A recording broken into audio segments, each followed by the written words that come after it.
Good morning, everyone. We're going to get right into the stock market charts. If you're new to the channel, then on this channel, I cover stock market technical analysis. I throw out trade ideas. I give my opinions on where I think the market's heading or where a specific stock is heading. And then, we follow up on those trade ideas, and I try to explain how to manage the trades. So everything in this channel is based on technical analysis. We look at the charts, and we really use the charts to be our guide. If you guys are finding value in the content I'm putting out, give me a thumbs up. Let's get right into it. Okay, so triple Qs. We'll start off with tech. We're getting some impulsive selling this morning. To me, it looks like we're going to head down to this 334 area probably today, and that's going to be your next. That's going to be your level of support. Now, again, I'm looking for a break of that level, and that is going to be my sell signal or my trigger to get short triple Qs. And what I'm really looking for, if you look at the daily chart, I just flipped over here to the daily, you can see that the high that we just put in right up in this area was just another divergent high. Let me kind of scroll out. See the momentum, the PPO, how we're just continuing to drop off, and the RSI we're dropping off. Let me zoom in on the PPO. You'll see that it's all turned down now, and we've had a bearish cross. So it's confirmed that divergent high. And here's the RSI pointed down. See how we ran up, made a high right there, and then pointed down. But this high, and move this little circle mark that I have here, this high was lower than the previous high right there. And yet price made a new high in price. So divergent high. That means that this price action was achieved on less participation, less momentum, and basically that the stock is, or the tech sector starting to lose some momentum. Now, in order to trigger a sell signal or something that gives us a good short entry, I'm looking for a break of this support line right there at 334. Till we get that, we're still just kind of going sideways. And if you scroll out, you can see we pretty much have gone sideways really for, since the beginning of, first week of April or so. All right, so that's triple Q SPY. I don't see any sell signals on SPY yet. We're just getting a little more selling. But again, just kind of sideways action over the last week and a half or so. Nothing really indicating that we are, that we have a sell signal. Now we do on the SPY, just want to cover that. We do have a divergent high. So this price action up here was made on less momentum. Here's your momentum indicator. See how we're negative divergence. All right, negative divergence isn't a reason to just short something. It just tells you that this uptrend is likely going to reverse, and we're going to get a correction or something something more severe. And that's all I see right now is I see the potential for a reversal. Now I'm looking for signs of it in the price action. We'll touch base on some of these short trades that I pointed out. So AMD basically running pretty impulsive selling the last 4 days or so. More selling, down 3% today. We're right at support right there at $79. That's this daily trend line right there that this thing's been kind of holding. I think we're going to break. And if we break, I'm looking for the next level of support right there about 73.80. A break of that, and we're likely going down to what seems to be kind of the major support level of about $59. So for me, the trade right now is to stay short. I'm short this thing, and it's actually a profitable trade right now. If you entered on the sell signal right here, then you can see we're below that entry right there. So it's a profitable short trade right now. And I'm looking for a move down to that $59. That's kind of my target for this trade idea. And it continues to firm up, continues to look good. So sticking with this one. Here's Snap. Continues to get rejected right here on this downtrend line right there. So there it is. You can see that we've tested that trend line many days. Tested it twice here and, about 5 days or so right there. Getting rejected today, some impulsive selling. Now, this is not, the selling that clearly puts this trend line in the distance. We need to see a lot more selling come in. But I think we're going to get it. It looks good. On this one, we had this uptrend line right there. Broke trend right here, and it kind of whipped it back in. But this breakdown looked a lot more believable. So you can see a lot more impulsive selling. came back in for a back test right in here, but it's failed since and started to create this downtrend line now. So from my perspective, we were in an uptrend here. During that uptrend, it started to build negative divergence, big negative divergence right there, started to build and build. Finally, it broke trend, and now, to me, it looks like we're starting a downtrend. So I think this downtrend's likely going to continue, and I'm looking for a move down to about 29 bucks, which is this big gap right here. For me, that's going to be kind of the exit is, and you want to step in a little bit early if you're going to cover a short. You don't want to wait for the last penny. But again, still looks good from my perspective. And this trade from the entry, I entered it right here on this back test right here. So it's been profitable pretty much ever since. A little bit, they've kind of whipped it just a little bit above. But for the most part, an entry on the back test right here has been profitable. And we're continuing to look good on this one. We'll look at ROKU here. So ROKU, just pointing this one out, you have an uptrend line right here on ROKU. On the daily chart, we put in negative divergence right up here. So these were divergent highs that started to tell us that a trend reversal is likely. So then you look for a break of trend line support. There's your sell signal right there. That's a breakdown, nice impulsive breakdown. Now, usually when you get a breakdown, a lot of time you're going to get a back test, especially in this market. It's a very resilient buy the dip market. So when you get a breakdown, the dip buyers, are right there to step in and buy the dip. So you get a back test, but now we're starting to kind of make lower highs, and we just need to continue to make lower lows. Again, I want to see a break of this level right here. It's about 302.55, and a break of that, we're likely going to, and the 200-day moving average is right below there too. So I think we're likely going to at least come down, hit that, probably undercut it. And so again, looking for kind of lower prices on this one. This one's profitable as well. I looked, I'm profitable by almost about 6% on this one. And this is another short trade. So again, short trades can work. Even in a bullish market, they can work as long as you have the technical setups in place. And they don't always work. It just puts the probability in your favor. And then you have to manage the trade. Stop out of a trade if it starts going against you.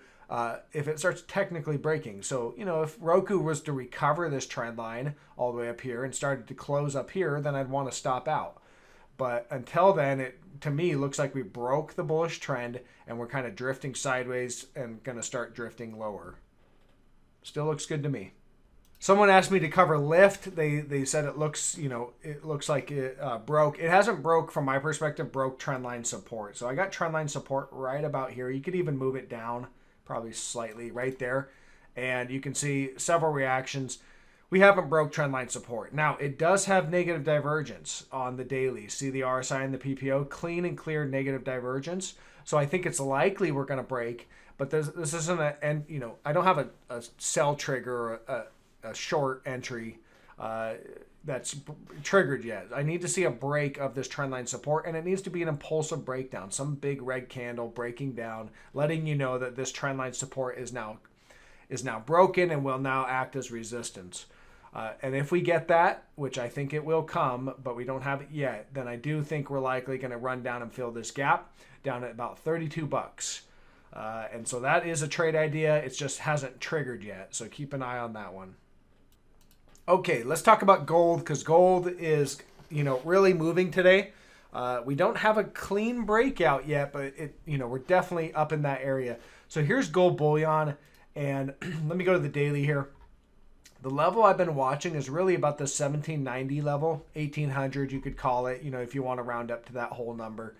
And basically, we need to see a breakout of that level. If we get that breakout from that level, I think gold is likely creating another leg higher, another bullish leg higher in what seems to be a bull market in gold.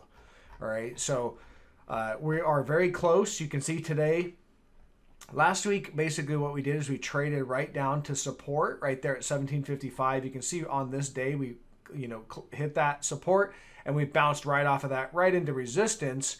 And we're content, we're kind of battling through that right now. We haven't broken out of this resistance. We're just right at resistance right now. So keep an eye on that. These gold miners, though, let's look at GDX. That's kind of that's a group of gold miners. It's an ETF. And as far as I can tell, we have broken out. You have a downtrend line. Here's GDX. You've got this downtrend, kind of a correction in what looks like a bull market in the gold miners. And you have this downtrend line right here. Well, we broke out right there. That's a buy signal. Big impulsive breakout candle above. See the volume right there? Nice impulsive buying volume. So everything you want to see for a breakout of that downtrend line. That was saying, okay, miners now broke out of the downtrend and it's starting an uptrend. That's what that tells you. Now, it doesn't mean it has to continue to play out. You always can have false breakouts. But so far, this looks good.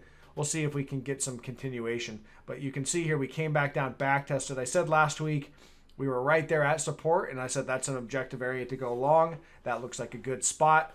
And, today this thing's up 3%, basically just gapping right off of that. So we still need to do a little more work and see gold break above that $1,800 resistance level. But the miners are all bouncing and looking pretty good. Let's look at like AEM, bounced right into resistance. It's still getting rejected at resistance. There's your downtrend line. So we don't have breakouts yet, but we bounced off that support. Everything looks bullish. You can see, just to give you an idea, here's a low. This was a divergent low. You made a higher low, and now you made a new low last week, and it's a higher low. So from my perspective, I think it's pretty imminent that we're going to get that breakout on this one at least. Looking at some of these other ones, again, wheat and precious metals looks very similar to GDX. You have a breakout, a back test, and we're continuing to move higher. So I'm looking for some more impulsive buying to come in.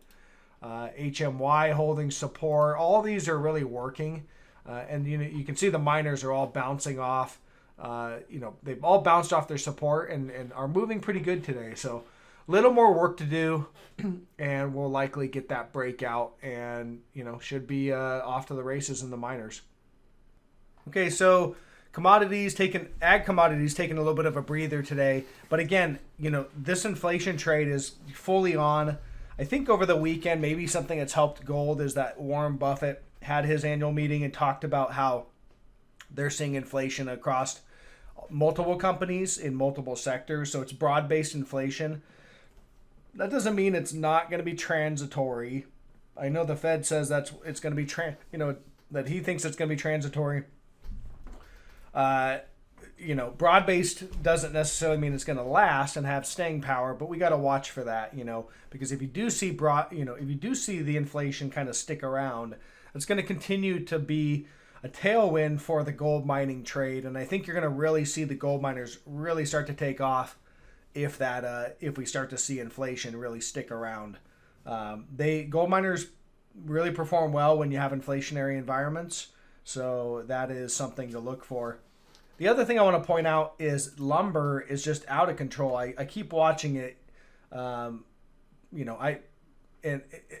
It's just gone parabolic, and every single day I look, it's just up 2 to 3%. Today we're up 6% on these lumber futures, and I can't help but wonder when this is going to affect the home builders, and that's really the fundamental thesis behind that Lennar short that I talked about a couple weeks ago. Didn't really work out, and I covered my short, but it's not really moving higher yet. I'm just curious when the market's really going to start paying attention to the higher inputs. Now, home prices have been rising to meet the additional cost of the lumber, so they're able to charge more for homes. But I'm just curious, the consumers only can stretch so far without before it really does start affect their ability to purchase a home. So I'm just kind of watching that. I mean, that's just fundamental stuff. Lennar still has negative divergence. It's really still intact. And I think if we run up and make a slightly new high anytime soon, it's going to be a divergent high. So again, I continue to look for some sort of signs that the home builders are going to start to come under stress. Here's XHB. It is, XHB is the home builder ETF. You got a longer term trend line right here. That's still intact, hasn't been broken. And in general, I don't see a lot of these other miners really starting to break down. Here's Pulte Home, still moving higher. But I'm just curious when or if we're going to see some sort of pressure on these home builders. I don't see it in the charts yet, but fundamentally, those higher input costs should start to squeeze their margins or force them to raise prices, which should likely start to squeeze the customers. And we'll wrap up with Bitcoin. Here's Bitcoin futures. So we broke trend. You know, here's your up trend line right here on Bitcoin. We broke that trend. We're looking at a daily chart. Just broke recently, last couple weeks. We had negative divergence continuing to build. So this negative divergence, this shows that momentum, even though price had continued to go higher through here, the momentum was actually fading behind the scenes. And so then you see a break in price support. Now what we're getting today is a kickback rally, and I wouldn't put it past Bitcoin to be able to rally all the way back up and do a full back test of this broken trend line. So I'm not really interested in shorting Bitcoin. I'll typically short it with a Bitcoin proxy like Riot Blockchain or something like that. Mara is another one. But ideally, if it does a full back test, that's the area I'd be looking to get short. Otherwise, I'll be looking for a break of about 44,800, a break of this trend line, and that should set us up to the downside. So that's really it in Bitcoin. We're just kind of, treading water. I could see us easily running up and doing a back test, marking 75,000 or so on Bitcoin. If that happens, everyone will be extremely bullish Bitcoin. But again, oftentimes everybody's the most bullish at the very top. So, that's just kind of how that works. If you did a backtest and rallied up, people that aren't watching trend lines would just see Bitcoin going up to all-time new highs and everything's extremely bullish. And it is bullish in general when a price is moving up. But with the negative divergence could signal that that's the end of the run in Bitcoin for this rally or this bull market rally that it's been in. All right, so that's all I got for today. If anything else crazy happens, I just want to point out, I'm extremely bullish. These gold miners, these just continue to look really good. I was adding a bunch to those last week. I talked about that in my videos, how I was continuing to add to those long positions, and that is paying off, obviously, as of today. So extremely bullish on those. And then the short ideas that I pointed out in this video, those are continuing to work. So, all in all, things are looking good. So we'll just continue to monitor it, and I will catch you guys on the next video.